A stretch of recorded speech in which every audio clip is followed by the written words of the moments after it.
Fala pessoal, seja bem-vindo a mais um episódio do nosso Ecosistema Podcast. Eu não sei se esse já é o episódio 130. Acho que é o 128. 128, estamos muito próximos. Quase 130 vezes nós sentamos aqui na mesa, tá? Todas as quintas-feiras, sem falhar, às 19 horas nós estamos aqui. Ou seja, a característica de um bom empresário empreendedor, que é a resiliência, né? É isso aí, meu amigo. E a consistência. Exatamente. Bom demais.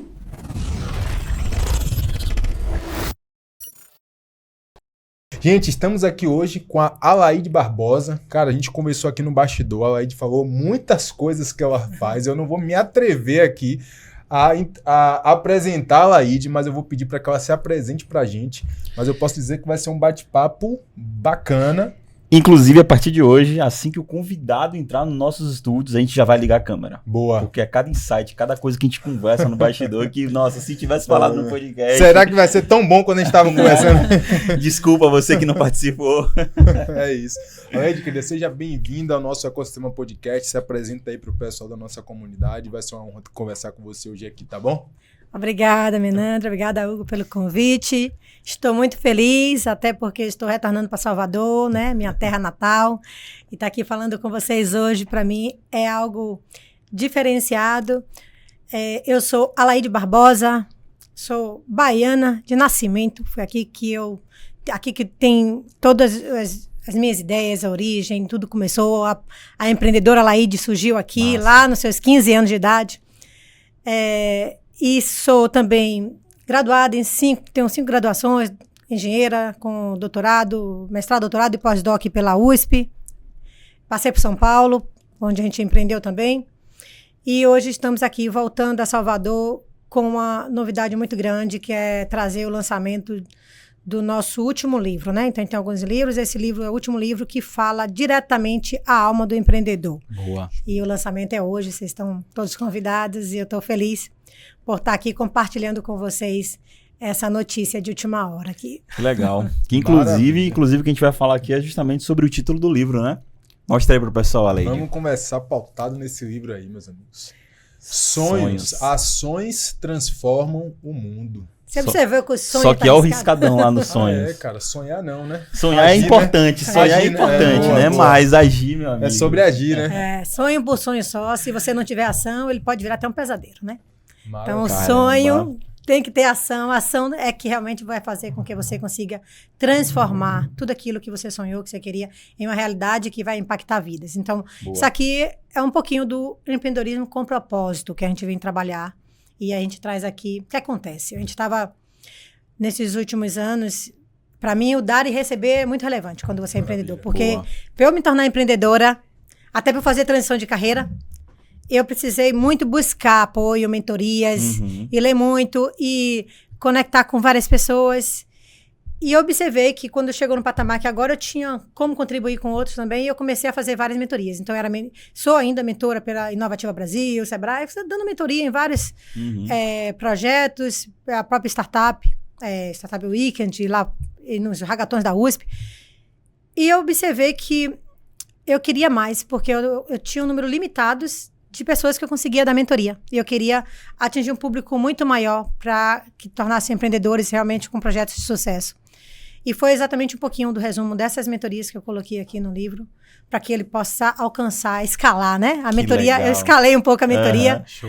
Então, é mais uma forma de devolver, assim, para o ecossistema aquilo, tudo que eu ganhei, que me ajudou a me tornar uma empreendedora aí, nesse projeto. E quer dizer que o ecossistema está tendo a honra de receber os primeiros exemplares aqui em Salvador, né? Exatamente. Então, esse aqui para vocês. A gente vai estar na Livraria Leitura lá do Shopping da Bahia, fazendo lançamento, dando autógrafo. E esse aqui eu trouxe diretamente para vocês. Primeira mão, viu? Obrigado, gratidão demais. No final a gente vai querer uma assinatura. Uma pergunta, Alaide. Você vai compartilhar esse livro na Amazon? Já tá na Amazon. Já tá pronto. A gente quer o link, a gente coloca aqui no... Tá na Amazon, tá nas principais livrarias também, físicas, tá aí disponível já pro pessoal. E a ideia, gente, é que a gente colocou ele bem acessível, que a ideia é compartilhar mesmo. Né? A gente hoje entende que a educação transforma as pessoas, transforma o mundo. Então, a gente quer realmente permitir que as pessoas tenham acesso à informação, assim como eu tive quando eu precisei lá atrás, e hoje eu continuo tendo, porque a gente não para de ter mentor nunca. Com certeza, não tem como parar, o mundo hoje evolui muito rápido. Se você parar rapidinho, você fica para trás. É impossível parar hoje, né? Ô, Alaide, me fala aí, e conta um pouco, pessoal, o que é que você empreende hoje, né? A gente falou aqui, né? Mas conta aqui, que a gente estava conversando no bastidor, né? O que é que você faz, o que é que você empreende, quais são os seus negócios, até para o pessoal entender mais. Vou falar aqui, Miranda, mas eu digo para você que são vários projetos. A minha filha caçula, quando ela era menor, ela vinha me perguntar, minha mãe, o que é mesmo que você faz? Porque era tanta coisa que a gente fazia e ela não sabia explicar pro colega, né? Quando você fala pro colega assim, minha mãe não é, minha mãe é médica. Mas minha mãe não é só engenheira. Eu era engenheira, mas ao mesmo tempo tinha vários outros projetos acontecendo em paralelo, né? E ela não conseguia entender bem esse processo, apesar de eu levar sempre para as empresas e tal, para poder eles entenderem, estarem juntos ali. Businesswoman. É por aí. Aí, o que acontece? Hoje a gente tem várias escolas que vai do berçário até o ensino médio, em Sergipe, no estado de Sergipe, tanto na capital como no interior, e aqui em Salvador também, na Pituba. E temos 2 faculdades, né, uma delas agora está virando centro universitário, com cursos de diversas áreas do conhecimento, as várias engenharias, área de saúde, também direito, vários cursos, e com pós-graduação no Brasil todo. E novidade, mais uma novidade para vocês, que saiu agora esses dias. Nós somos a primeira instituição de ensino superior com curso de graduação em vendas. Sabe aquela coisa que... Caramba! Graduação superior em vendas? Você vai Caramba, ser eu um amo vendedor. vendas, Venda, gente. Eu amo vendas. Todo empreendedor tem que amar. Tem que amar. Tudo. Sabe por quê? Porque antes você dizia assim, seu filho, se ele não for... É a primeira? É a primeira no Brasil, no curso de graduação em show. vendas. É AD. Olha aí, Acredite. vendedor. Olha aí, vendedor. Mais uma graduação. Olha aí, vendedor. Você que quem é ficava nosso com a orelha murcha. Trabalha de quê? Trabalha de vendedor. Agora, se você precisa de um título para se orgulhar de ser vendedor, agora você vai ter essa oportunidade. Bom, parabéns, quando alguém te perguntar assim, o que é que você faz? Você vai dizer, sou vendedor. Não, sou vendedor. Tem um curso superior em vendas. Sou vendedor. Né? Vendedor. Pois é, antigamente tinha essa questão, né, com o vendedor. Aqui, tipo, o filho que não deu pra nada foi ser vendedor. Ainda tem, Ken. Tem, né? Ainda tem. Esse preconceito. Pois a gente tá rompendo essas aqui, barreiras. Que a gente sabe, a gente que gosta de vender, a gente fala, eu sou vendedor, mas tem muita gente que ainda não entendeu que isso é bom. Pois é. Eu sou vendedora, mas... Eu antes tive que fazer engenharia, fazer doutorado em engenharia na USP, tudo, para poder eu encher meu peito e dizer assim, eu sou vendedor, eu vendo o quê? Eu vendo educação, eu transformo vidas pela educação. Exatamente. Mas realmente é o que você falou, existe um preconceito muito grande. E aí, a ideia é que agora a gente traga para aquele que quer ser vendedor, ele sabe por quê? Ele já pode se formar diretamente e ser um vendedor. Ele vai fazer o que ele ama, com a técnica, porque também vendedor, meu filho, você tem que ter técnica. Total. Entendeu? Senão você fica perdendo tempo. Então, ter técnica não é uma coisa que você fica no empírico, não. Tem toda uma ferramenta ali que você precisa conhecer. Tem muita tecnologia por trás que você precisa conhecer. E, além disso, na hora que você transforma aquela pessoa também em um curso superior, você dá mais autoridade para ela. Então, ela vai multiplicar outros vendedores. Então, vai ser também uma pessoa que vai estar fazendo esse processo de multiplicação. E hoje nós estamos parceiro da principal associação de atacadistas, formando quem está lá na ponta no atacado. E a gente fechou isso aonde? E onde nasceu isso? Salvador. Tinha que ser, né? Tinha que ser. Aqui tudo acontece. Aqui tudo se cria. Não terminou não, né? Tem mais negócios, não, né? Tem muito mais ainda. Além das faculdades, a gente também tem empresa de engenharia. E a gente... Isso tudo que eu estou falando para vocês é velha economia. Né? Aquela coisa que você entende, que todo mundo conhece. Eu comecei com a velha economia. Eu comecei com 15 anos, onde meus pais são empreendedores. Eles tinham vários negócios aqui em Salvador, né? De mercadinho, um abatedouro, açougue, material de construção, essas coisas, né? A família hoje é uma família de empreendedores aqui. E aí, quando eu tinha 15 anos, meu pai, em vez de me dar uma festa de 15 anos, ou me mandar pra Disney, né? O que a gente esperava, ele me levou no cartório, me emancipou e me deu uma padaria. Diga aí, ó, se vire. Caramba! Eu ainda fiquei, pai, padaria 24 horas, você acorda às 5 da manhã. Se fosse uma lojinha assim, uma lojinha no shopping, uma lojinha que abre 8, fecha às 18, não, é padaria. Vai ralar. Vai lá. E mais interessante porque a gente sempre gostou, né? A gente vendo como era, meus pais são empreendedores natos também, então aquilo vai inspirando dentro de casa. Só que eles não tiveram a oportunidade de estudar. E ao mesmo tempo eu dizia assim, não, mas eu também quero estudar. Meu pai não teve condições de estudar. Eu tenho condições de estar estudando, mas meu pai me deu a padaria e disse, não, eu quero que você aprenda, porque eu entendo e eu acredito que através do empreendedorismo você vai conquistar tudo o que você precisa. E aí a gente foi com a padaria, de uma padaria a gente foi para uma segunda padaria, mas eu não parei de estudar, eu continuei estudando. Estudei em colégios públicos aqui em Salvador, né? Fiz Escola Técnica Federal da Bahia, né? Então tenho amigos até hoje, né? Dessa turma. E o que aconteceu? Chegou um momento em que eu tinha que decidir. Por isso que eu falei que decisão pra gente é chave na vida das pessoas. Muda. Com a porta que você abre, com a porta que você fecha. E ali, com meus 21 anos, eu tinha que decidir se eu ia continuar como PJ ali, com as padarias, ou se eu iria me formar e ter meu título, porque você, para concluir um curso de graduação, obrigatoriamente a universidade exigia que você fizesse estágio. Isso aí. E aí eu passei por um processo de seleção de estágio de uma grande empresa do polo petroquímico, que era o polo aqui de Camaçari. Eu digo, poxa, e agora? Ninguém na minha família tem diploma, eu não vou ter. Aí sabe aquela coisa? E eu decidi, não, eu quero ter esse diploma. Eu vou me formar. Questão de honra. Questão de honra. E aí eu me desfiz da padaria, dei um gelo, sabe? Bernei aquele projeto, vendi. E aí me dediquei, entrei formei, né? Fiz engenharia e passei a ser... Fui de estagiária, trainee, a diretora executiva dentro da Odebrecht, né? Fez o trabalho contrário, né? Poxa, então, assim, eu entrei como estagiária... De PJ para carteira assinada. Pois é, carteira assinada. E lá com carteira assinada, só que qual era a diferença? Porque você consegue, de estagiário, mulher, nordestino, ir assumir posições de alta executiva em São Paulo, pela Odebrecht. Por quê? Porque eu assumia como empreendedora, como dona. Então, eu fazia o que a gente chama de intraempreendedorismo. Intraempreendedorismo. Essa visão faz toda a diferença. Pois é você ali mesmo CLT, você entender que você é dono do seu negócio, você tem que dar resultado, você tem que ter visão sistêmica e conhecer o todo. Então, eu tinha que entender como é que funcionava o fluxo de caixa do meu projeto, o que é que eu tinha que fazer o orçamento, quem era a equipe que eu precisava, como é que estava o desempenho, quais são as metas que eu tinha que alcançar. Ou seja, eu enxergava como se fosse minha padaria. Padaria é legal, porque é uma mini indústria, né? Irado, verdade. Realmente. Então, abriu minha mindset era assim. Aí, dentro da empresa, eu comecei a me destacar. Aí o pessoal falava assim, pô, mulher... Nordeste, é parente de quem? Parente de ninguém, rapaz. Agora, só que, ao mesmo tempo, eu tinha que estudar muito para que eu conseguisse, nas reuniões que basicamente eram homens, ainda mais na engenharia, basicamente eram homens, você chegar e se posicionar. Então, aquilo fez com que eu buscasse estudar muito. Foi quando eu consegui fazer minhas pesquisas todas na USP, né? Então, fui até o pós-doutorado, depois do doutorado, fiz o pós-doutorado, não parei de estudar, lá na Escola Politécnica de Engenharia Elétrica.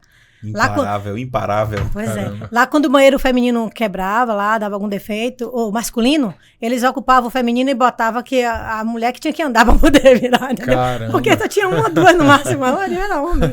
Então você sentia assim que... E a gente buscava, não, temos que ter título, porque na hora que a gente senta na mesa, que a gente fala, tem que falar com a autoridade. Perfeito. E as pessoas questionam, né? Se você não tem sobrenome de berço, se você... tá ali naquela posição, com que autoridade você está falando? Com a autoridade do conhecimento. Então, por isso que você tem que aprender, tem que estudar, tem que ouvir podcast muito, eu ouvi muito podcast. Você tem que estar lendo bastante, porque o conhecimento que você adquire, ninguém tira de você, é seu, entendeu? E aí você cria autoridade em vários temas. Eu tenho um sócio que fala, conhecimento é um saco que nunca enche. Nunca enche, fantástica essa fala dele. Ele fala sempre isso, cara. E você sempre vai usar. Aquilo por que eu tô lendo esse livro? Guarde lá, no fundo lá, exato, você em algum momento vai pescar aquela informação e vai fazer muita diferença para você, principalmente quando você precisa tomar decisão.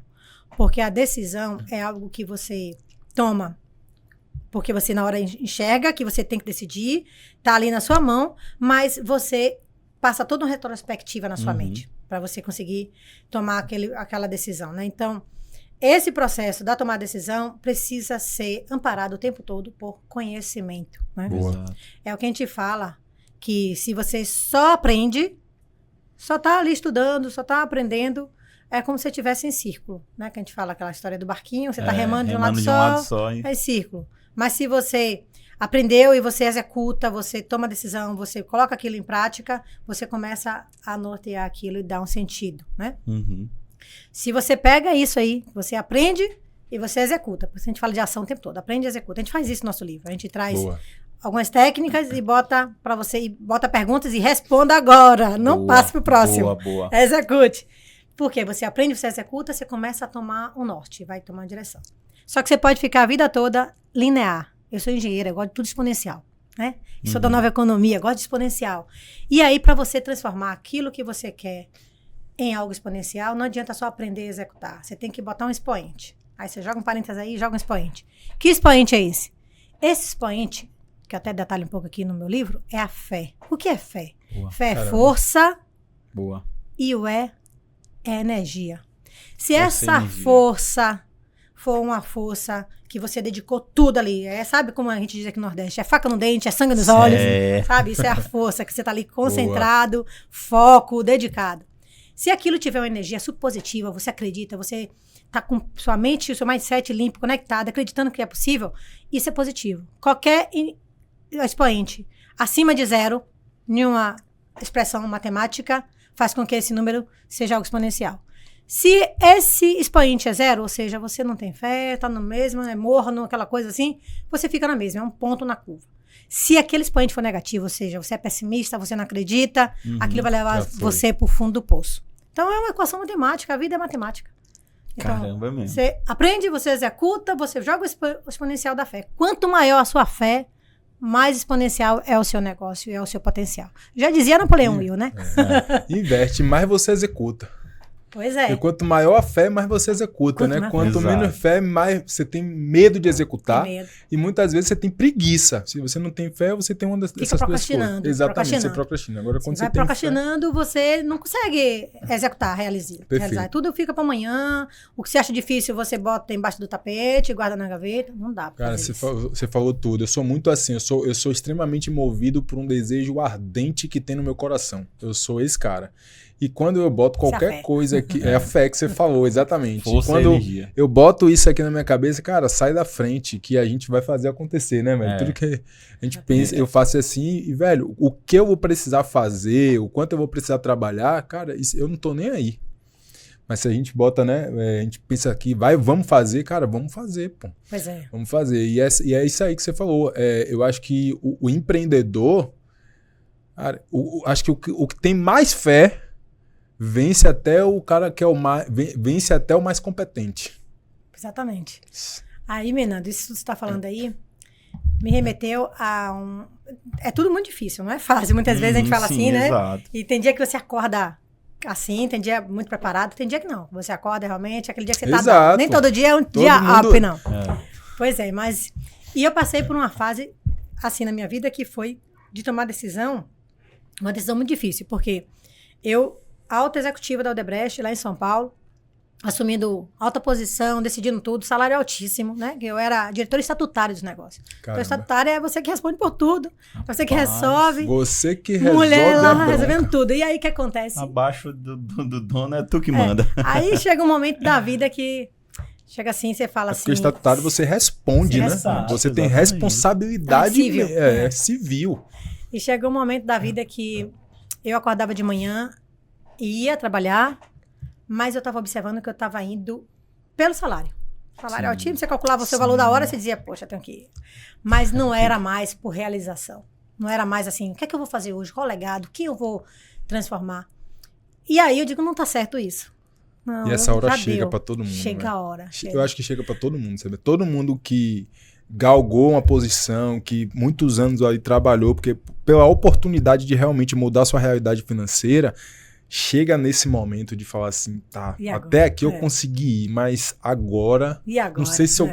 Você quer mais, eu acho que todo mundo passa por isso, né? Que todo mundo que cresceu aí como prioridade o financeiro. Tem gente que continua até e vai até se aposentar porque não consegue decidir. E aí eu conheci um estudo que é o estudo da águia.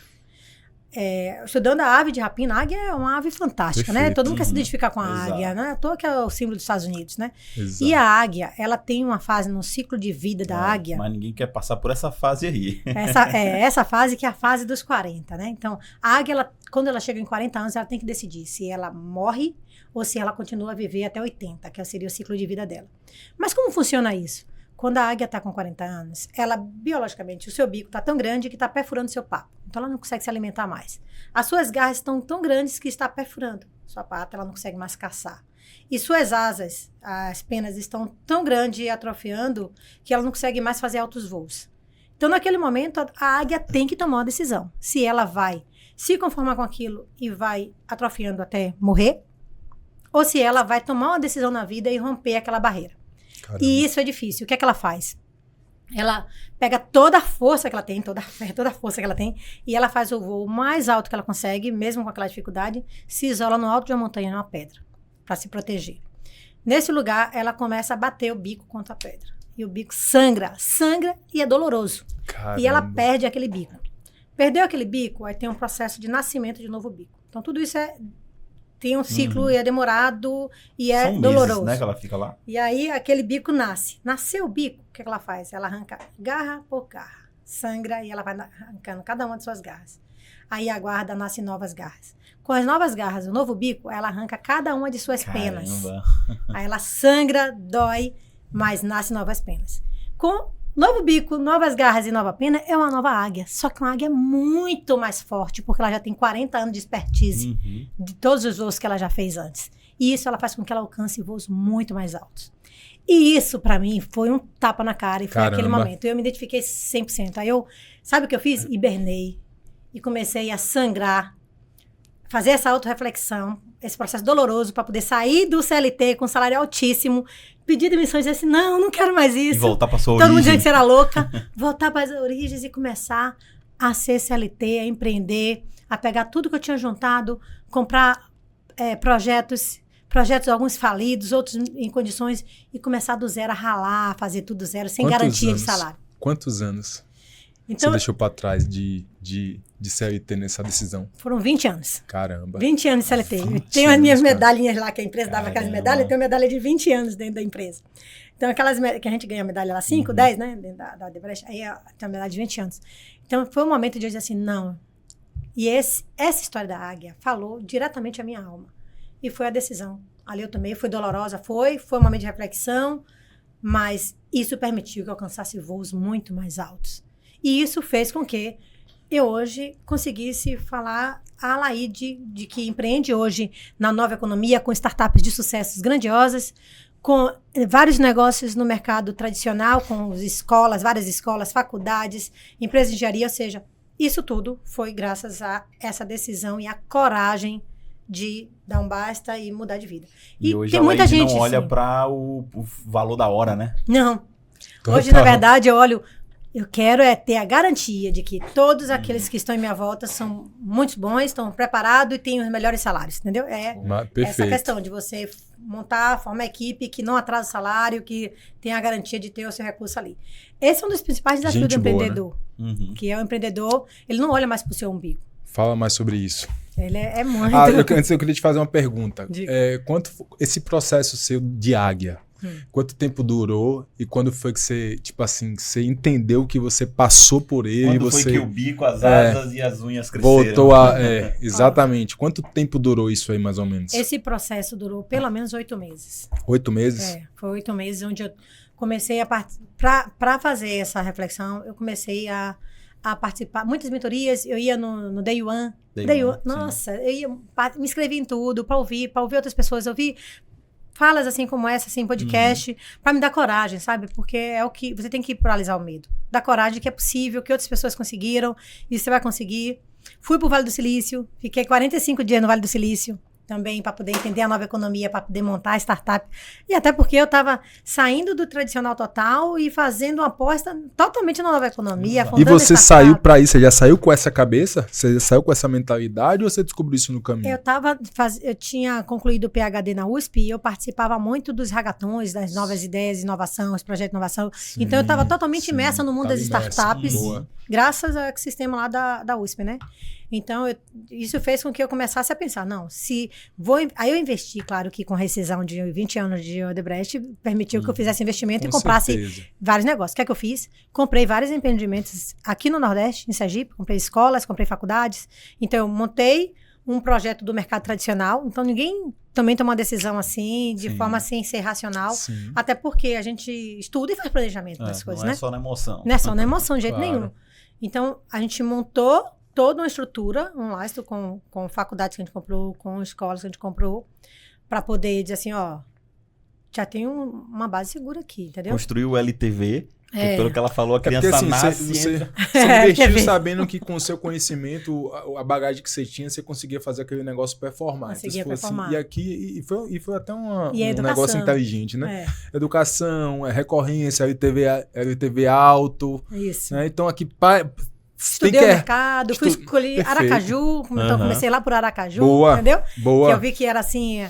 Era o menor estado do Brasil, com uma capital de alta qualidade de vida, super rica, com PIB ótimo e se desenvolvendo. Não, é aqui que eu quero investir. Então, fiz investimento, contratei a equipe lá, fui preparando a equipe e a gente foi fazendo isso em paralelo. Mas, ao mesmo tempo, eu não podia me afastar de São Paulo, porque foi lá em São Paulo onde acontece a economia do Brasil. Você, lá em São Paulo, você começou, você abriu seu negócio aqui em Sergipe. Isso. E a gente começou a montar essa estrutura, né? 2 polos. Então, eu estava toda hora aqui em Sergipe e São Paulo, fazendo ponte aérea, né? E minha casa aqui em Salvador, que é a minha base, né? Tem uma casa aqui, então eu ficava assim, na base. Mas, o que acontece? A gente montou essa base para ter algo sólido e começou a investir na nova economia. Por que a nova economia? Porque o exponencial vem da nova economia. Exatamente. Né? Então, foi quando a gente começou a fazer investimento em startup, montou essa startup, preparei as minhas filhas. Então, a primeira startup que a gente fundou, a minha sócia é minha filha, que também era da Odebrecht. Que legal. E ela pediu demissão antes de mim, que eu disse, filha, você pede demissão? Tinha 4 anos de Odebrecht eu já estava com 20. Você pede sua demissão... Vamos pro Vale do Silício, ficamos lá 45 dias no Vale do Silício, ela ainda ficou assim, já tá na hora de você pedir demissão, você pede demissão, vem, seu cartão é fácil de eu pagar, você pagar o meu é mais difícil. E vamos pra essa jornada. Então, a sociedade era eu e ela, e ninguém entendia que era mãe e filha. Caramba, né? Que bacana. Que é a primeira vez que eu vejo, velho. E eu era CTO, porque eu sou, além de engenheira, eu também sou formada em computação. Então, quem escovou os bits e fez primeiro Frankenstein, que eu falo porque o de design era péssimo e não tinha ninguém fazendo front-end, eu fazia só o back. Fui eu que programei, né? Caramba, velho. Então eu lancei a primeira versão do software e a gente foi nós duas ali. Ela CEO e eu CTO. E a gente ia por lugares para vender. Teve um... A gente passava... Foi o software da empresa da Saber em Rede. Saber em Rede, Que massa. Que hoje é uma startup premiada, saiu na Exame, ganhou o prêmio na Exame 2 anos seguidos, ano passado, esse ano. Vem ganhando sempre o ano do top, né, das startups, da parte de Open Innovation. Então, ela agora foi o primeiro lugar nas startups de escala na linha da EdTech. Então, foi algo por aí. Sucesso. Aqui no livro a gente conta um pouco dessa experiência, né? Sucesso. A gente conta... A trajetória de construção da Saber Rede. Eu duvido que a Laís só tem 24 horas do tempo dela. Eu duvido. Mas você sabe que tempo é o nosso bem mais precioso. Verdade. Então, eu olho o nosso tempo com todo carinho, sabe? Sabe aquele coelho da Alice? Eu tenho ele lá na minha casa. Eu tenho uma cafeteria, eu botei ele lá. Porque é assim, tempo. Porque é algo que você... Chegou pra você, passou, você não recupera mais nunca. Já foi. Não tem como, exatamente. Não tem como. E o tempo é o seu bem, é o recurso finito, mais caro que existe e o mais precioso que tem. Perfeito. Então, e eu aprendi muito isso em São Paulo. São Paulo é a cidade onde que se você paralisar ou se você andar devagar, atropelam você. Vai na Paulista ou na Faria Lima e pare ali pra você ver se o pessoal não passa por cima de você. Tenta entrar no metrô e não entra pra ver se o pessoal não te leva. Verdade. Então a cidade não para. Nova York também tem os principais centros do mundo. Não para. É o tempo. Então a gente tenta usar o nosso tempo de forma que seja a mais preciosa possível, né? Então, você está no carro, está ouvindo podcast, está na esteira, está assistindo no YouTube, ou seja, tentando adquirir conhecimento, tentando ver, pensando, arrumando as ideias, limpar a mente também, tá com a mente pronta. Outra coisa... Que é um tempo também importante que você precisa dedicar, né? Sabe aquela coisa do ócio? É Com extremamente importante, porque o ócio é que traz as novas ideias. Se você enche a sua mente com o óbvio e com a rotina, eu não suporto rotina. Eu gosto, assim, dos hábitos. Eu também. Criar os hábitos é importante. Você fazer sua academia de manhã, ou sua ginástica, você fazer sua leitura, como eu faço a leitura bíblica todo dia de manhã. Você fazer algumas coisas assim, são hábitos saudáveis, importantes. Mas rotina, de forma que você só apaga incêndio, entendeu? E você não tem um tempo pro ócio, que é aquele tempo que você contempla. E ali vem as inspirações, você tem que ter.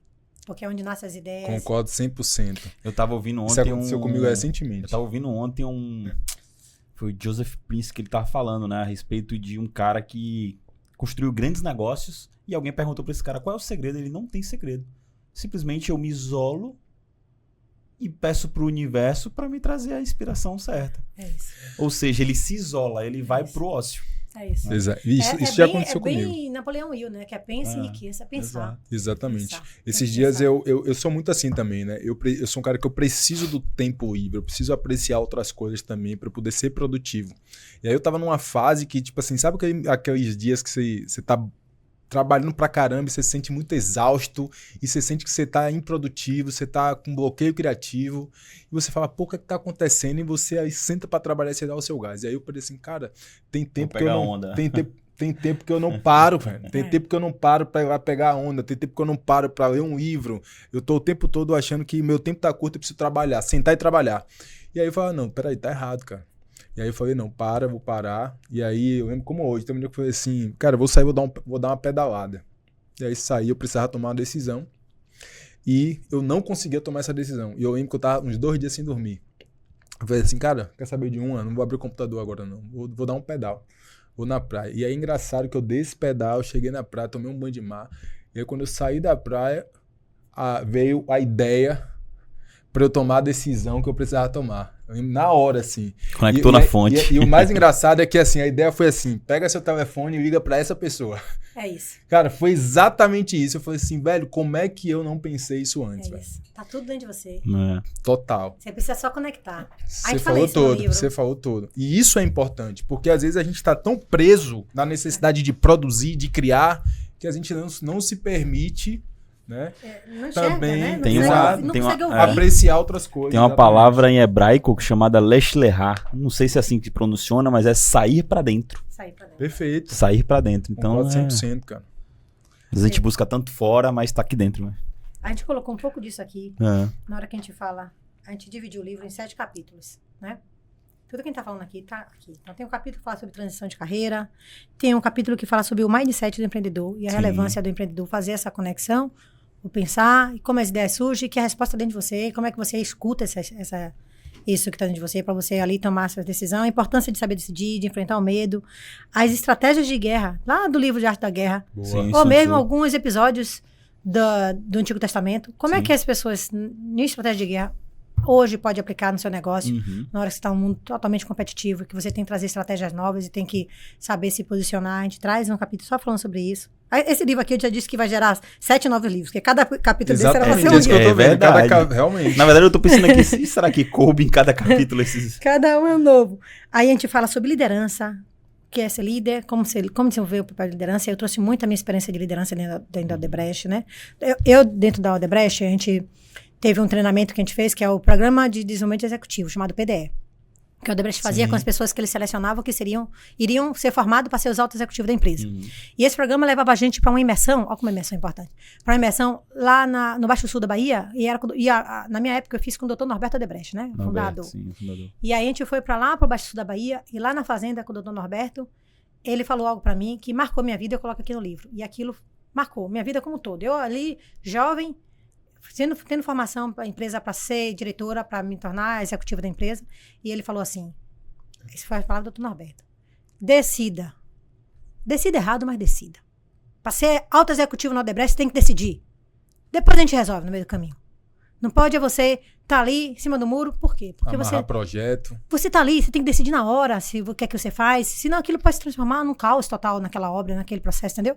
Então, o alto executivo da Odebrecht ele tinha que decidir. Depois a gente vê, se ele não decidiu da melhor forma, ajusta. De repente é a melhor decisão, mas, ou seja, você tinha carta branca para decidir.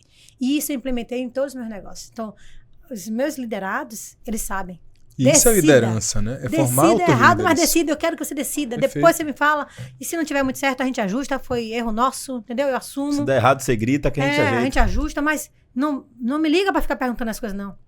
Quando um outro tá começando ainda, tá na minha equipe, tá começando a ser formado, que me liga para perguntar alguma coisa, eu falo, aí eu devolvo a pergunta. E você faz como? Então, você sabia a resposta porque tá me perguntando. Eu ia te perguntar qual é o seu perfil de liderança, Laide. É exatamente esse aí. Da autonomia. Autonomia, resolva, né? Senão não cresce. Se vire, né? Se vire. Agora, se ele decidir errado, eu resolvo depois, tranquilo. Chegou uma mãe aqui e tal, precisava de uma bolsa de tanto. Tudo bem. Eu tive que fazer esse investimento aqui, comprar isso aqui para poder resolver, para poder melhorar. Resolve, entendeu? Show. Mas decida, né? Dá Então, liberdade até para a pessoa se Bom, desenvolver bom. também, Desenvolver. né? Porque senão você não consegue ter boas pessoas também te ajudando a crescer o negócio. Exatamente. Isso é fundamental, né? Não adianta você contrata a pessoa, você não forma um líder de Não fato, forma um né? líder, Porque às exatamente. vezes é um problema do empreendedor, né? Do empresário também, é a questão de centralizar. Você contrata, mas você não forma a liderança. Você contrata e não forma a liderança porque você quer ter sempre o controle de tudo. Não, pois Isso é um problemaço, né? Isso é um limitador absurdo Essa aí. administração centralizada que isso impacta muito. E a gente vem desenvolvendo a cultura em nossas empresas, é isso, de autonomia, de resolver, de decidir. Quem está na sua equipe, você pode demitir ou contratar, é sua equipe, não tem que me perguntar. Maravilha. E aqui no livro a gente traz alguns aspectos desse de liderança e tudo como exercício. Então, dentro dessa parte, a gente traz esses temas e traz também ferramentas, como a gente trouxe a ferramenta lá do presidente americano, que ele trazia para a gente e foi muito utilizado, que era a matriz que ele usa do que é realmente urgente e o que é emergente, emergência. Acho. Então ele ia exatamente se definindo ali. É emergência, é urgente, como é que você vai? Aquilo é realmente importante para aquele processo e a gente pega essas técnicas e traz para o nosso pessoal. A gente ajuda o pessoal a entender o todo da sua área, ou seja, como é que você entende o plano de negócio? Não adianta você estar trabalhando na empresa e só conhecer uma parte. Só a sua área, ali, o que você faz. Só o seu setor. Tem que ter visão sistêmica. Porque se você... Faz sentido total, né? Porque Mas se você está no seu setor, parece que você está numa empresa isolada, né? Aí você tá ali, você não prepara um orçamento, você não entende o porquê aquele orçamento reflete e que você deixa de ganhar um prêmio porque você não atingiu sua meta. Então tem que ter essa visão sistêmica. A gente traz aqui também a parte toda. Entenda as fases para estruturar o seu negócio. E uma coisa que a gente faz é o seguinte. A gente incentiva os nossos colaboradores a serem empreendedores.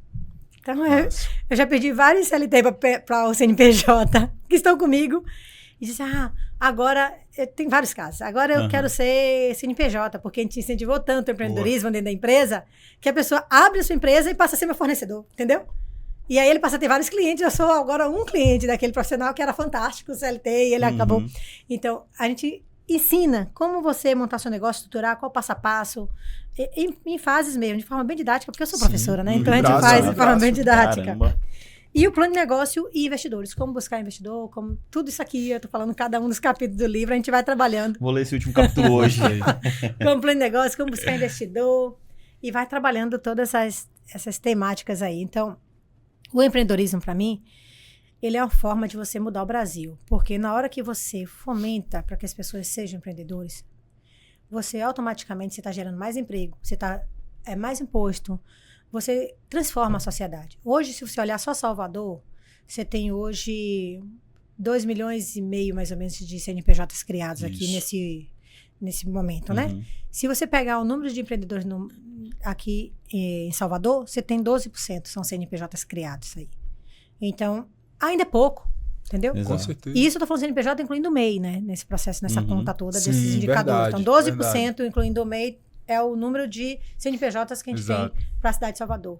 E o restante, os outros 88%, o que é que fazem? Funcionário público e CLT? Porque a gente tem tão pouco empreendedor. E aí a gente vem trabalhando empreendedorismo nas nossas escolas desde pequenininho. Por quê? Porque eu percebi que quando a gente perguntava para as crianças, seu pai faz o quê? Meu pai ele é juiz, ele enche a boca para falar. Seu pai o quê? Meu pai é médico. E a gente virava para o outro coleguinha e perguntava, seu pai o quê? Ele falava abaixo. Meu pai tem um mercadinho. Exato. Aí como é? Fala mais alto. Meu pai tem um mercadinho. Aí, gente, seu pai é um herói, seu pai tem um mercado no bairro, emprega 10, 15 pessoas, seu pai está movimentando a economia do bairro. Diga ao seu pai que eu disse que ele é um herói, dê parabéns ao seu pai porque ele é um empreendedor. Então, a gente começou a fomentar isso dentro das nossas escolas, para que nossos professores mostrassem e valorizassem o profissional. Que o mais importante não é o diploma dele e tal, mas é o impacto que ele está causando na sociedade. Impacto social. Você é médico? Vamos montar uma clínica com vários outros profissionais e vamos empreender? Então, por quê? Então, empreende, gente. Na hora que você empreende, agora as pessoas têm medo, porque é muito difícil. Porque uma coisa é você ter seu garantido todo quinto dia útil do mês ali, outra coisa é você ter que garantir no quinto dia, até no máximo quinto dia útil, o salário de dezenas de pessoas em sua volta e não ter o seu no final. Entendeu? Exato. É muito difícil ser empreendedor, não é fácil. Mas também é algo que dá um retorno muito grande. Você deixa um legado, você constrói a sua cultura e que se você tiver a fé necessária, você vai ser uma pessoa de sucesso e vai fazer com que aquele empreendimento lhe dê um retorno muito maior que carreira nenhuma, seja ela CLT ou concurso público, conseguiria te dar de retorno. Não dá de retorno, não dá, porque quando você entra no concurso público, você sabe qual é o seu final de carreira quando você se aposentar e quanto você vai ganhar. Oi, me fala uma coisa sobre o que é que qual é o seu investimento? Você tem uma tese definida hoje quando você vai escolher uma startup para investir? Como é que você toma suas decisões de investimento em startups? Olha, a gente hoje, através da X5 Venture, né? A gente trabalha muito com a linha do ESG, que é educação, algo que causa impacto social. Sim. Algo que tem a ver com o meio ambiente, com a saúde, por exemplo. A startup Dr. Map, que é de telemedicina veterinária, ela é uma startup de saúde animal. Então, ela não é de tecnologia, é saúde animal. A tecnologia é uma plataforma que está ali por baixo. Show. A Saber em Rede é uma startup de impacto social, na hora que ela fornece uma renda extra para 300 mil pessoas, e ao mesmo tempo de educação, na hora que ela está multiplicando e favorecendo o acesso à educação, né? Então, a Flixio já é uma startup que ela trabalha com a questão do impacto, onde ela faz com que você consiga multiplicar a educação, multiplicar o seu conhecimento, aquilo que você sabe não fique só para você consiga compartilhar. Mundo digital, né? Através do mundo digital, você consegue compartilhar para várias pessoas, abrindo seu canal de comunicação. Então, a gente vai investindo nas startups de acordo com a Motive-me, que é uma outra, que é lá do Nordeste também, que fica lá no Piauí, que está conosco também. Ela é uma startup que trabalha na saúde, principalmente psicológica, porque ela trabalha na autoestima, na questão de criar comunidades que se movimentam, criam um movimento de atividades físicas e tal. Então, sempre tem que ter um viés em que impacte e transforme o mundo, o ecossistema em sua volta. É nessa linha, entendeu? Não é assim... se ela for fintech e tivesse isso aí, tá dentro. Se ela for uma deep tech, voltada totalmente para tecnologia, mas causa algum impacto, tá dentro. Então, as startups que causam impacto, que a gente veja que a gente tá deixando um legado aqui. Não é o business pelo business, né? É o business pelo impacto que ele causa também na sociedade. Bacana. Exatamente, pelo impacto que ele tá deixando ali, o que ele tá causando. É nessa linha que a gente tem trabalhado e olhado para as startups que a gente tem buscado. E uma coisa que eu digo para vocês é que o que a gente mais ganha nesse movimento todo são as conexões, são os sócios, são os parceiros, e você não consegue crescer na vida se não for dividindo com parceria, estando junto com mais de uma pessoa, entendeu? Estando conectado. Perfeito. A conexão faz toda a diferença na vida da pessoa, né? Então, isso para mim, de você buscar se conectar e aprender com o outro e estar dividindo o conhecimento e ajudando o próximo e ajudar na linha do Adam Grant, que é um livro meu de cabeceira, que é o dar e receber. É você dar sem necessariamente estar preocupado se vai receber ou não. Receber aquele branquinho da letra vermelha, do letrão, eu tenho esse livro. Realmente, o livro ele dá muitos exemplos sobre isso. E aí fala de grandes empreendedores e grandes negócios que tiveram o seu sucesso por conta desse princípio. Exatamente. Adam Grant, ele é fantástico. Ele traz isso, tá no DNA dele. O primeiro livro que eu li de Adam Grant foi Os Originais, que é As Mentes Inquietas Mudam o Mundo. E ele fala sobre mentes inquietas e fala... E eu me identifiquei porque lá no Mentes Inquietas ele falava sobre uma falha dele muito grande, que ele é investidor, ele sempre trabalhou muito com o mercado financeiro, e ele fala que ele deixou de investir em uma startup, que ele se deu mal, porque essa startup, na época, a pessoa que tinha fundado a startup era CLT e estava dividindo a sua jornada. Sim. E aí ele não fez investimento. E eu passei por isso, porque quando eu fundei a minha startup primeira lá, isso foi em 2007, né? Eu estava como CLT ainda, eu só pedi demissão em 2020, janeiro de 2020. Caramba. Então eu fiquei de 2017 a 2020 duas jornadas duplas, né? CLT e montando negócio, né? Peguei férias e fui para Vale do Silício. Então a gente estava fazendo aquilo, construindo. Porque o pessoal fala assim, como é que funciona isso? Você vai tendo que ter um sacrifício. Você abre mão de estar assistindo algumas séries, de estar fazendo algumas coisas para poder você, no seu segundo turno, estar ali. Como eu falei, eu estava programando, eu estava escovando bits para poder sair a plataforma. Então, a gente estava fazendo jornada dupla. E eu podia contratar programador para isso? Podia. Tinha um salário altíssimo, podia contratar programador, como eu contratei, só que é você que sabe, está na sua cabeça. Então, a essência está com você, você tem que construir. As outras pessoas vêm para agregar a equipe, né? Eu tô tentando entender como é isso, né? Como é isso? Ela é diretora na Odebrecht, e aí quando ela chega em casa, ela abre o computador e vai programar, entendeu? Eu tô tentando entender essa jornada, entendeu? São coisas completamente diferentes, entendeu, gente? Não sei se vocês estão conseguindo entender o que ela tá falando.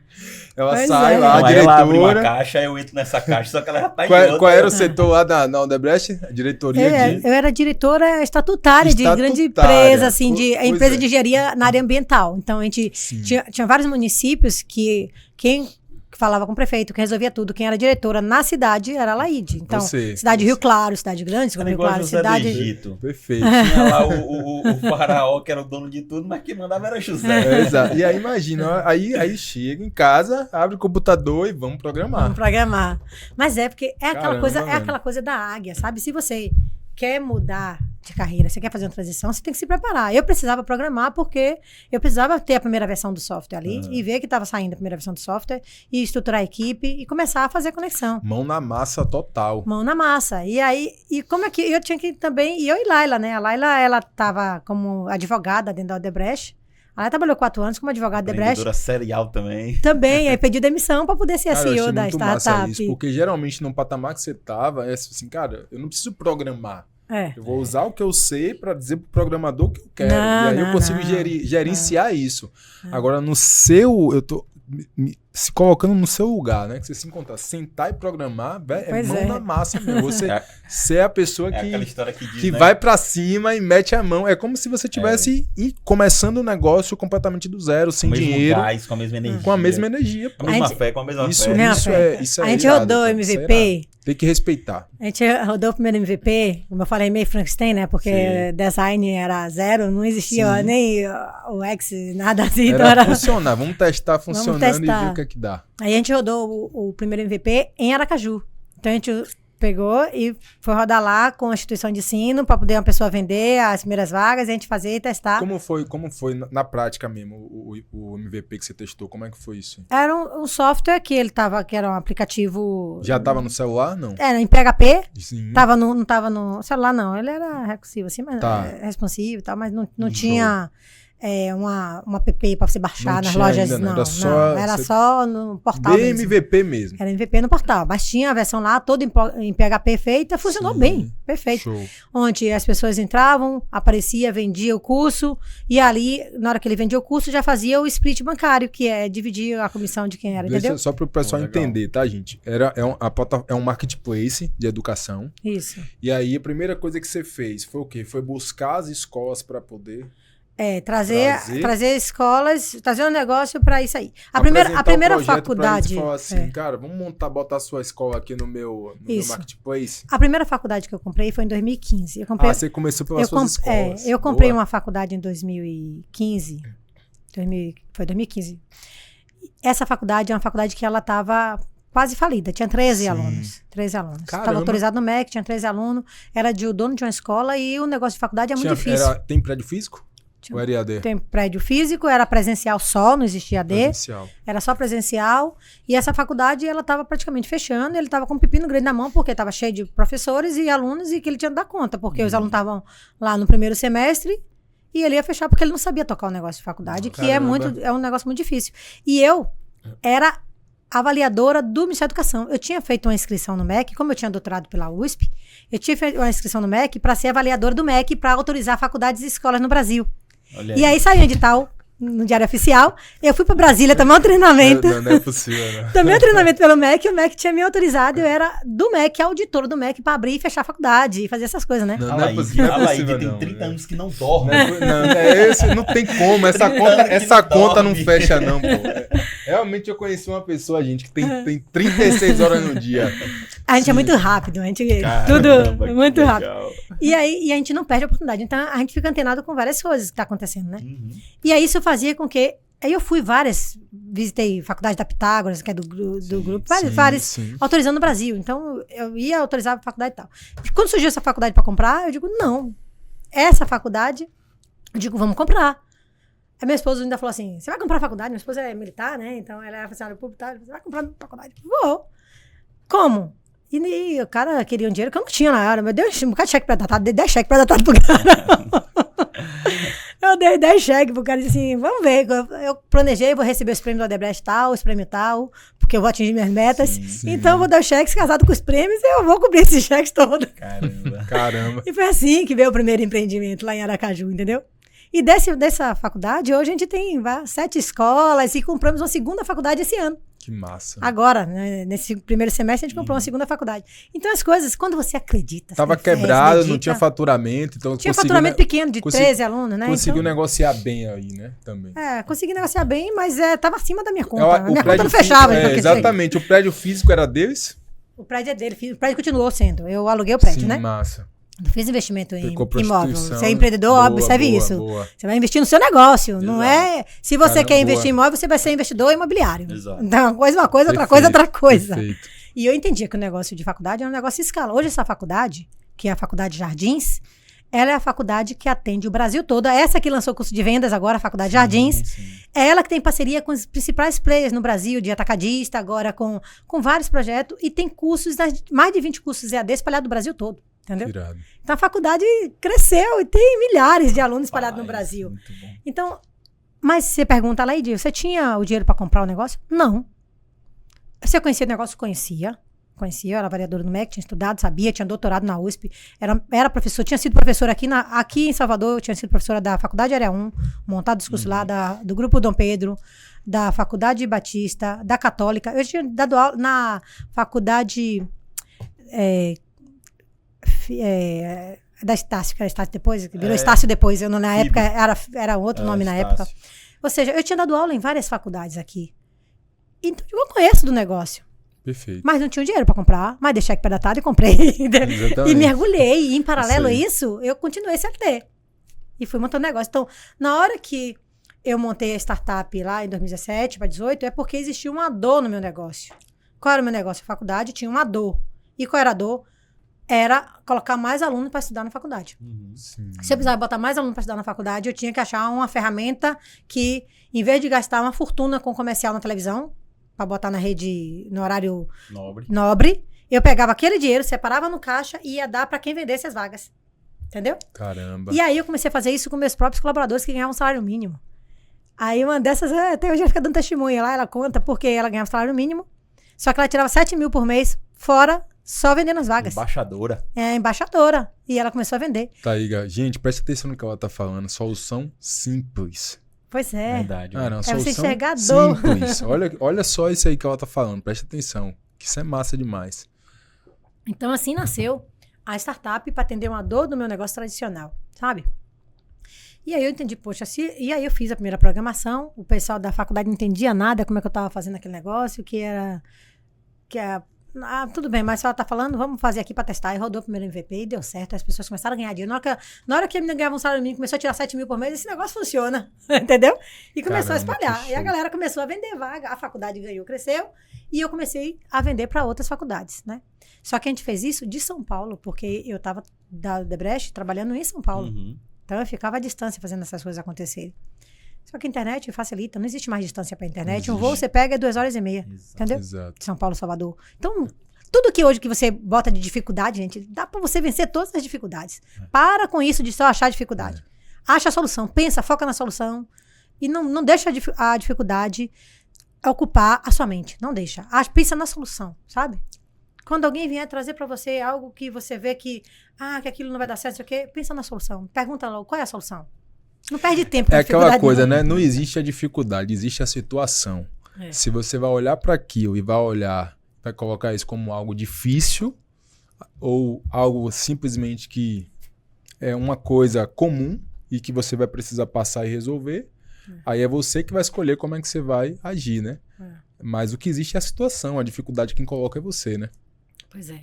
Então, esses pontos todos que eu falei pra Caramba, você, show agora eu de vou te bola. falar vou falar uma foi a dificuldade. dor, né? Já te falar uma dificuldade. Sim. A dificuldade minha é para lançar esse livro. Então, esse livro eu falo que tem um resumo de pouco dessas coisas todas, né? E esse é o primeiro de uma série de outros, né, focado nessa linha de empreendedorismo com propósito. Tenho certeza que é o primeiro. E eu gosto de escrever em conjunto, então vocês estão convidados aí para entrar junto aí nas próximas edições. O que acontece? Sabe qual foi a minha dificuldade aqui? Quem escreveu o prefácio? Eu não consegui. Eu queria uma mulher, queria empreendedora e queria que escrevesse o prefácio. E eu batalhei e eu E o tempo para mim é dinheiro. Então eu tava com tempo, eu queria filha. lançar. Elas escreveram também, são coautoras. Ah, tá. Todas as duas estão aqui como coautoras. Então as fotos que você posta é suas filhas ali? São elas duas, são que coautoras. legal. Porque Show. tem um capítulo de cada uma das duas contando como elas são empreendedoras. Que Quer dizer, legal. uma com 19, a outra com 29. São duas gerações, né? Aí, uma milênio, a outra geração Z. Aham. Perfeito. A geração Z fazendo faculdade, fazendo Mackenzie lá em São Paulo. E aí vai lançar startup. Minha mãe é isso mesmo, é vamos lançar, Dr. Map. E a veterinária quem vai ser? Aí uma colega minha de infância que estudou comigo na escola técnica, sabe? Eu digo, já sei, peraí, bati o telefone. Gabi, vamos montar uma startup junto aí, de telemedicina veterinária, vai sair a resolução. Ela, tô trabalhando na resolução. Eu digo, pronto, é isso mesmo, vamos fazer acontecer esse negócio. Seus avós eram empreendedores? Meus avós eram, parte de mãe, fazendeiros, com fazenda de cacau, no interior da Bahia. E meus avós, por parte de pai, a minha avó, meu avô eu não conheci, e minha avó, ela é filha de francês. Porque meu pai dela, ele era engenheiro francês que veio para fazer estrada de ferro nas Ilhas Farinhas. Sim. Mas não, assim, não eram empreendedores. Mas meus pais foram, desde que eu nasci, eu conheço meu pai e minha mãe em balcão de padaria, de material de construção, de mercadinho, de açougue, de Então, tudo se imaginar. Terceira geração ali de empreendedores. Terceira Legal. geração. Aí as meninas vieram nessa linha, né? Que E aí massa. o legal é porque essa que... as duas eram maquinzistas. A primeira formou em Direito, que eu falei. A segunda, ela fazia Mackenzie Administração. Só que aí foi pro Shark Tank, a startup dela. A gente conseguiu, ela escreveu e tal, foi pro Shark Legal. Tank. Aí chegou lá, Quando eu tô Map? a Dr. Map foi investida por Monique Eblick, baiana. Ela não sabia que era baiana. Sim, sim. Depois que a Monique investiu, a Monique falou assim, você nem pode dizer que vocês eram baianos, que eu já tinha Ah, investido eu, desde o acho, eu início. acho que eu assisti esse episódio. Foi do já, ano cara. passado, foi episódio do ano passado. Eu assisti. Ah, Foi exatamente o ano passado que eu Foi. assisti. Foi que se eu não me engano, o Joelta tava? já tava, Foi, eu exatamente. assisti. É a daqui, a menina daqui de Salvador, que é de... Do Nordeste? Isso. Monique, que é do Nordeste. Monique, isso, que é a cara, eu Shark. assisti. Aí a Monique fez o investimento e foi legal porque a Monique não botou só dinheiro. A Monique também é smart money, então ela foi acompanhando de Perfeito. perto. Sim. A startup do Dr. Map cresceu pra caramba. Aí a Lara Judite, que é essa minha filha caçula, falou, minha mãe, eu tenho que ir pra Salvador, porque a Map vai pra dentro do hub, a Monique tá assumindo o hub todo lá e tal, através da Inventivos. Eu vou fazer o seguinte, eu vou transferir minha faculdade. Vou sair aqui da Mackenzie, eu vou transferir minha faculdade em Salvador. Digo, filha, faça isso agora. Venha, toque seu negócio aqui. E aí foi. ela veio, transferiu, tá fazendo faculdade, fazendo a startup acontecer. Tava num palco anteontem com a Carol Pfeiffer, com a Monique, falando sobre a startup. Quer dizer, é isso, gente. Você tem que fazer mais de uma coisa ao mesmo tempo. Não dá para aquela coisa sequencial. Ontem foi o Summit? Foi no Summit? foi não? o Foi aqui? Inventivos que aconteceu no Hub de Salvador. E aí veio a Carol também, que tá no Shark, a Monique, tava todo mundo lá. E a Judite, minha filha, Lara Judite, tava também no palco. Então elas são coautoras comigo nesse livro. Mas eu tava falando pra vocês que eu tive uma dificuldade aqui. Eu Qual tava foi? guardando aqui pra te perguntar sobre a Rapaz, a foi prefácio. difícil, porque eu e a editora, a gente começou a buscar prefácio. Poderia ser vários homens, vieram vários homens na mente. Que a gente tinha contato, Sim, tinha sim. um WhatsApp, podia pedir e tal. Mas a gente queria uma mulher. Mas ao mesmo tempo queria uma mulher empresária com vários empreendimentos. E se possível com empreendimento, tanto na velha economia como na nova economia. nova. Não só na nova economia, entendeu? Porque tem Sim. muitas mulheres hoje da nova economia, só startup, entendeu? Perfeito. Mas eu queria alguém do mercado tradicional. Aí ela não encontrou outra live. Aí, tradicional tem a Luísa Trajano e Sim, tal, verdade. que é do mercado tradicional, mas a gente queria também alguém que tivesse... Gente, tem poucas mulheres, tem muitos homens. Os homens, vocês observam, já estão investindo nos dois ambientes. Perfeito. Muitos, né? Vários exemplos aqui, eu poderia citar aqui e encher a mão. Perfeito. Mas mulheres, é difícil você encher uma mão, entendeu? Então, o que é que eu tô falando isso aqui? Porque eu quero provocar, isso é uma missão minha, eu quero provocar as mulheres a empreender desde o mercado tradicional, a nova economia.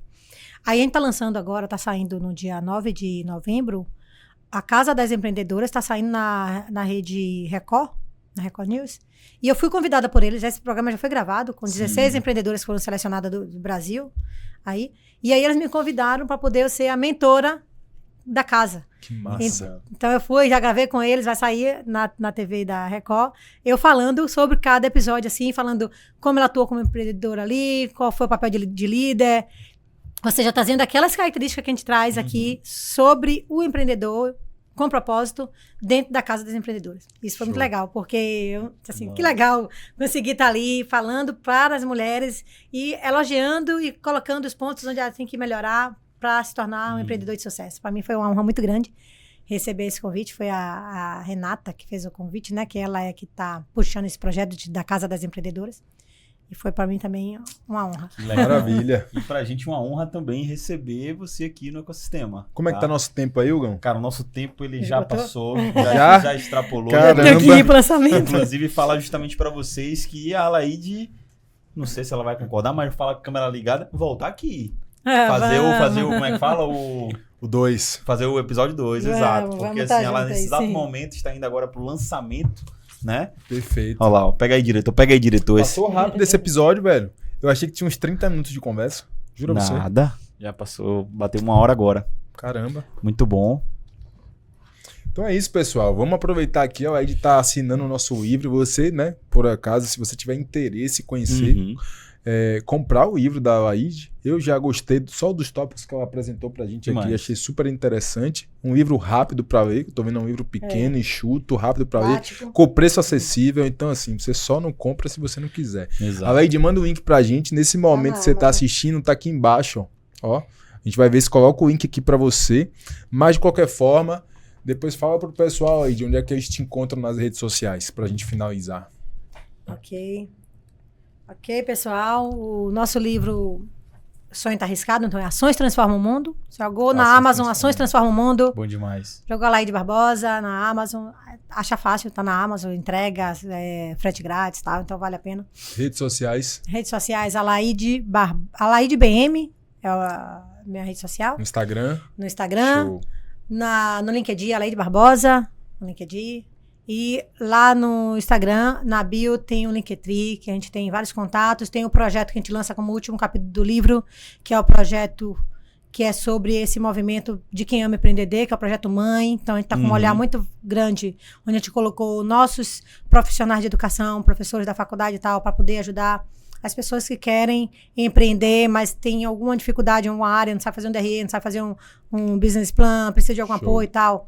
A gente está criando esse movimento, é um movimento de conexão de pessoas, onde a gente encontra sócios, a gente faz a conexão para que as pessoas possam estar conectadas e possam estar se ajudando, ou muitas vezes achar um Boa. sócio para um projeto, coisa desse tipo. Tá lá também. Tá aqui no livro, tá Bacana. lá nas redes sociais. E eu Maravilha. estou aqui muito feliz de conhecer o Ecossistema Business aqui em Salvador. Vocês estão fazendo toda a diferença. O que vocês estão construindo aqui, deixando um legado muito grande para a cidade de Salvador. Todos precisam ter conhecimento do projeto de vocês. Eu já estou ouvindo e acompanhando os podcasts que vocês estão soltando nas redes. E, gente, eu sei que é trabalhoso, o tempo de vocês é dedicado para isso, mas parabéns, porque vocês estão construindo um legado muito grande. Show. E eu quero estar conectada com vocês e trazer toda a nossa rede de conexão, porque acho que a gente tem que se apoiar e fortalecer, né? E aí eu convido agora as mulheres. Boa. Eu senti falta das mulheres. Então, mulheres empreendedoras, vamos fazer essa conexão, vamos se fortalecer para que a gente possa estar junto aí com essa turma fazendo a diferença. Maravilha. Rapaz. E o primeiro episódio que a gente vai finalizar com uma salva de palmas. É isso aí. Muito obrigado, viu, Alaide? Bom demais, bom demais. É isso, pessoal. Espero que vocês tenham gostado. Até a próxima. E a gente se vê aí no próximo Dobradinha. Ecossistema A palavra que eu tava Podcast. querendo lembrar é dobradinha. Vai ter dobradinha. Valeu. Forte abraço, Obrigado. pessoal. Tchau, tchau.